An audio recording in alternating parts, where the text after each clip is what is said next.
Today in the Daily Dose, the Great Depression. During the Roaring '20s, overconfidence in the U.S. economy and the stock market in general saw the Dow Jones Industrial Average shoot up to an all-time high on September 3, 1929, topping out at 381 points. To further set the stage for disaster, ordinary citizens with little financial acumen borrowed money from their stockbrokers by putting down as little as 10% of the share price, which artificially drove up stock values almost 20% annually from 1922 until the Great Crash. The perfect storm worsened in August of 1929, just weeks before disaster, when the Federal Reserve Bank of New York raised interest rates from 5 to 6%, which cooled investor enthusiasm and reversed the economic expansionary trends of the 1920s, at the same time exposing a glaring and quite uneven distribution of wealth among Americans. Other contributing factors included a massive global economic shift during World War I, from the once dominant financial centers of Europe to a newly minted American superpower, the later almost single-handedly financing Allied debts during the war. The coming disaster was made worse by high American trade tariffs on foreign goods imposed by Congress, such as the Fordney-McCumber tariff of 1922, creating an unsustainable global trade imbalance between Europe and the United States, while a grossly overheated agricultural sector in the U.S. led to falling food prices that left farmers unable to pay their debts. Still considered the worst economic disaster in the history of the industrial age, the great stock market crash of 1929 began on Thursday, October 24th, when skittish investors began selling off 12.9 million shares of corporate equities.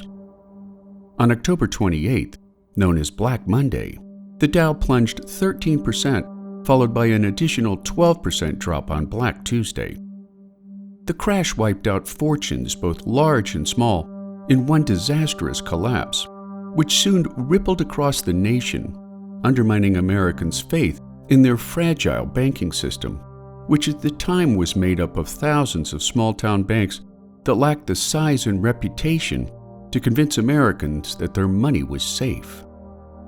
Ordinary citizens rushed to withdraw their money from American banks, soon discovering that the banks had lost it all on Wall Street.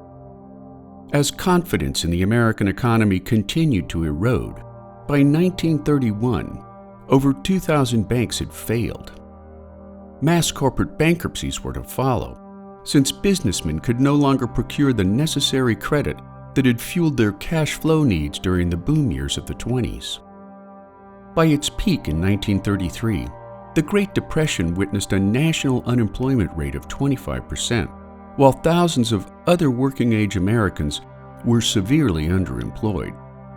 Known as a laissez-faire Republican, when President Herbert Hoover failed to intervene on behalf of an ailing U.S. economy, hundreds of shantytown slums sprang up in cities across the nation, housing hundreds of thousands of destitute Americans. Disillusioned citizens soon nicknamed these squatter camps Hoovervilles, on account of the widespread belief that Hoover was a do-nothing leader, who simply passed responsibility for the rampant homeless crisis onto local governments and charities. Hoovervilles generally formed near soup kitchens on privately owned land, which was largely tolerated or overlooked out of the dire necessity of the times.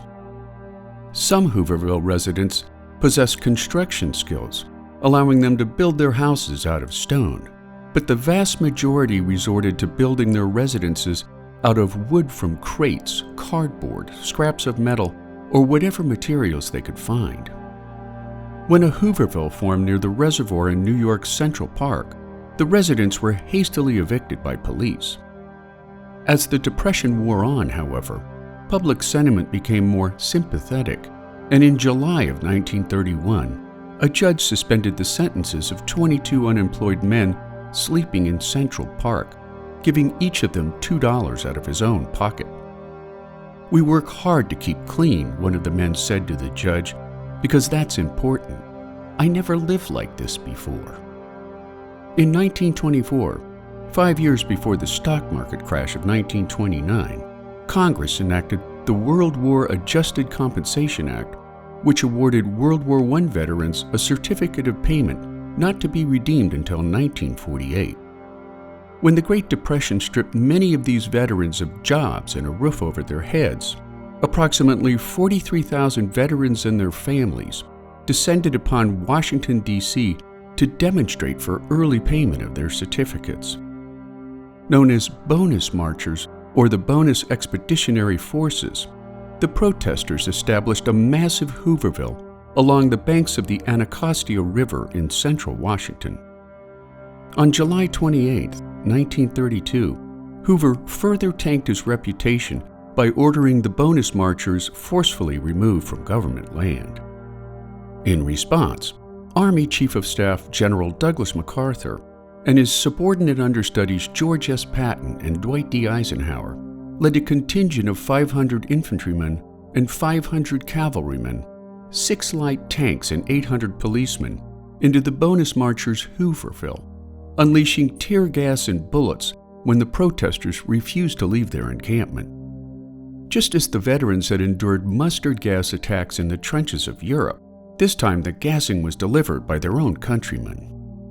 2 veterans died from gunshot wounds delivered by overzealous police officers, while a total of 1,017 veterans and their wives and children were injured. Once the bonus marchers were successfully routed from their Hooverville, their dwellings and personal belongings were summarily burned to the ground.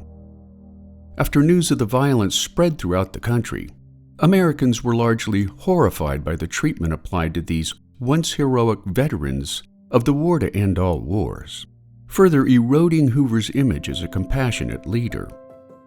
At the same time, Democratic presidential candidate Franklin D. Roosevelt began campaigning for the forgotten man at the bottom of the economic pyramid, who famously encouraged downtrodden Americans that the only thing we have to fear is fear itself.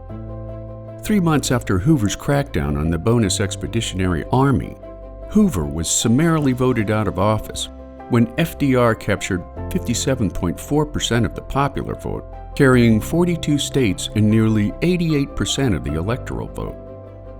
Born into a wealthy family in 1882 Hyde Park, New York, Franklin D. Roosevelt attended the prestigious Groton Prep School before entering Harvard, marrying his 5th cousin Eleanor while attending Columbia Law School in 1905. Soon bored with the practice of corporate law, at age 28, FDR won 2 consecutive terms in the New York State Senate, gaining national attention during the 1912 Democratic National Convention for his support of presidential candidate Woodrow Wilson. His support landed him an appointment as Assistant Secretary of the Navy, the same job that propelled his distant cousin Teddy Roosevelt into the White House. Succumbing to polio at the young age of 39, FDR's personal charm and upbeat approach to dire circumstances made him a president of the people, leading FDR to say to Orson Welles, "You and I are the 2 best actors in America." Unable to walk, FDR's handicap was rarely seen by the American public, prompting Eleanor to comment that his affliction gave him a strength and courage he had not had before. On March 4th, 1933, during the bleakest days of the Great Depression, Roosevelt delivered his first inaugural address before 100,000 people on Washington's Capitol Plaza, assuring Americans that he would wage a war against the emergency. The following day, FDR declared a 4-day bank holiday to stop people from withdrawing money from teetering banks, and on March the 9th, Congress passed Roosevelt's Emergency Banking Relief Act, which reorganized the banks and closed the ones that remained hopelessly insolvent. After creating the Federal Deposit Insurance Corporation, which protected depositors' funds in banks, in his first fireside chat, Roosevelt urged Americans to put their savings back into banks, and by the end of the month, almost 3/4 of all American banks had reopened their doors. During the first 100 days of Roosevelt's first term in office, FDR moved decisively to end prohibition by an amendment to the U.S. Constitution, followed by the signing of the Tennessee Valley Authority Act, or TVA, which allowed the federal government to build dams along the Tennessee River for flood control and the generation of inexpensive hydroelectric power. Simultaneously, Congress passed a bill that paid farmers to fallow their fields in order to end agricultural surpluses and boost food prices. The following month saw the enactment of the National Industrial Recovery Act, which guaranteed workers the right to unionize and negotiate for higher wages and better working conditions. Along with the passage of 12 other major laws, almost every American found something to be pleased about and something to complain about in FDR's robust collection of bills. But it was clear to all that FDR was engaging the sort of direct and vigorous action he had promised in his inaugural address. Few objected to the Civilian Conservation Corps, or CCC, however, which took thousands of young men out of cities where there was little work to be had and put them to work in government camps, where they worked on conservation efforts that would affect the nation for decades to come. While early signs of recovery became measurable in the spring of 1933, a sharp downturn occurred following the Federal Reserve's decision to increase its requirements for money held in federal coffers, in turn creating a contraction that zeroed out most of the gains witnessed since 1933. As a result, the Depression worsened with high unemployment and low wages, obliging Roosevelt to launch a second, more aggressive series of New Deal programs in the spring of 1935. Known as the Second New Deal, he created the Works Progress Administration, or WPA, providing federally funded jobs for the unemployed, which in turn improved the American infrastructure through the construction of post offices, bridges, schools, highways, and parks. Critics nicknamed the WPA the "We Poke Along." However, FDR's pump-priming efforts to put Americans back to work soon saw a substantial rise in the economy. Along with additional legislation to protect labor unions, in August of 1935, FDR signed the Social Security Act, which guaranteed pensions for working Americans, as well as unemployment insurance for workers laid off for reasons outside their own conduct, performance, or control. Ratified by Congress on January 29, 1919, the National Prohibition Act gave state and local authorities the right to enforce the prohibition of alcohol. The temperance movement had been growing during the first 2 decades of the 20th century, under the common rallying cry that the consumption of alcohol was the primary cause of most crime in America. But as the 1920s unfolded, prohibition had an opposite effect, opening lucrative doors for organized crime, where the production and distribution of alcohol became the mainstay of their business model. After FDR made the repeal of the Volstead Act a first-term campaign promise, he repealed the 18th Amendment within 30 days after taking office, which made prohibition a thing of the past on December 5th of that same year. In the midst of one man-made disaster lay a second one in the Dust Bowl, which was a period of severe dust storms that fiercely damaged the ecology and agriculture of the American and Canadian prairies, caused by a protracted drought and the failure by farmers to apply dry land farming techniques to prevent wind erosion. Despite near desert-like topography, in the decades following the Civil War, farmers flocked to the western third of Kansas, southeastern Colorado, the Oklahoma Panhandle, the northern 2/3 of the Texas Panhandle, and northeastern New Mexico, under the false premise that rain would follow the plow. The region prospered in the first 3 decades of the 20th century due to advances in farming such as the mechanized tractor, improved irrigation techniques, and an unprecedented period of abundant rainfall. From 1900 to 1920, the amount of farmland in the region doubled, and from 1925 to 1930, the amount of cultivated land nearly tripled. During these same periods, farmers employed techniques that depleted nutrient-rich topsoil that led to widespread erosion. Heavy plowing led to the eradication of deep-rooted grasses that held the prairies intact, followed by a severe drought that afflicted the region for the entirety of the 1930s. As the drought intensified, lung-choking dust storms became known as black blizzards. The worst of these fell on April 14, 1935, when it hit Beaver, Oklahoma around 4 p.m., Boise City around 5:15, and Amarillo, Texas at 7:20. Avis Carlson was caught in the midst of this most deadly black blizzard. People caught in their own yards grope for the doorways. Cars come to a standstill, for no light in the world can penetrate the swirling murk. The nightmare is deepest during the storm, but on the occasional bright day and the usual gray day, we cannot shake from it. We live with the dust, we eat it, we sleep with it, watch it strip us of possessions and the hope of possessions. Intense efforts were made to correct the problem, including crop rotations, contour plowing, and terracing.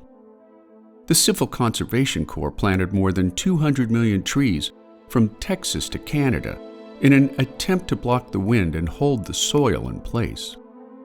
Unable to pay mortgages or grow crops, the Dust Bowl forced tens of thousands of poverty-stricken families to abandon their farms.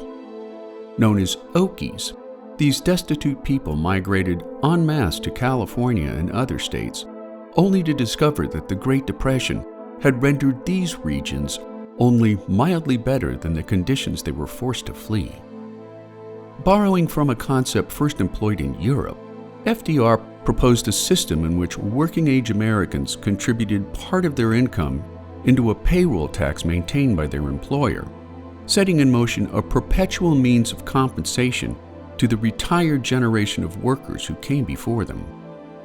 After a period of heated debate in both houses of Congress, FDR signed the Social Security Act into law on August 14, 1935, which in turn created a retirement pension program, an unemployment insurance program funded by employers, health insurance for people experiencing temporary financial distress, financial aid for widows and children, and financial assistance to disabled individuals. A little more than a week after its rollout, more than 1 million Americans had enrolled in the program, receiving Social Security cards that bore their unique Social Security number, while 4 months later, 26 million Americans now use their Social Security numbers to track their earnings and accrued benefits, making the Social Security Act an ongoing safety net for Americans everywhere.